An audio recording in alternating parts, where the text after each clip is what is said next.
Вот эта вода помогает очень от женских болезней. Подтирайтесь и не с грудь больные места, будете нерезанные.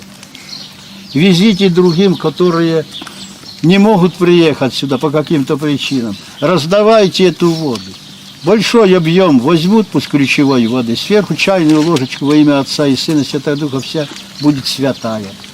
Оканчивается снова то же самое.